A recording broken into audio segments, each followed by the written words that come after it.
बाजीराव मोतीराम खेरणार यांची अखिल भारतीय सरपंच परिषदेच्या राज्य कार्यकारिणी सदस्यपदी निवड. नेहमी समाजकार्यात पुढे असणारे समृद्ध ग्राम विकास फाउंडेशनच्या माध्यमातून तसेच नाशिक लोकशाही न्यूज वृत्तवाहिनीच्या माध्यमातून कार्यरत असलेले बाजीराव नाना खेरणार यांची अखिल भारतीय सरपंच परिषदेच्या राज्य कार्यकारिणी सदस्यपदी नियुक्ती झाली आहे. त्यांच्या या निवडीबद्दल सर्व स्तरातून शुभेच्छांचा वर्षाव होत आहे.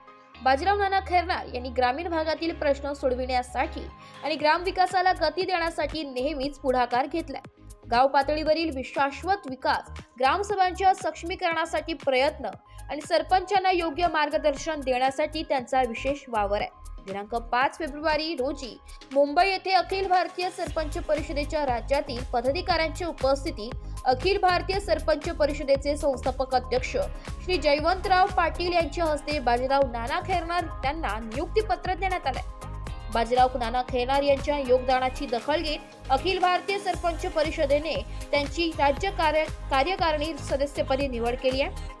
अखिल भारतीय सरपंच परिषद ही देशभरातील सरपंचांच्या हक्क व अधिकारांसाठी काम करणारी महत्त्वाची संस्था आहे. या परिषदेमार्फत विविध विकास योजनांच्या अंमलबजावणीबाबत सरपंचांना मार्गदर्शन केले जाते. बाजीराव नाना खेरणार यांच्या निवडीमुळे नाशिक जिल्ह्याच्या सन्मानात भर पडली आहे. त्यांच्या पुढील कार्यासाठी सर्व स्तरातील मान्यवर व स्थानिक नागरिकांकडून त्यांना शुभेच्छा दिल्या जात आहेत. ब्युरो रिपोर्ट, नाशिक लोकशाही न्यूज.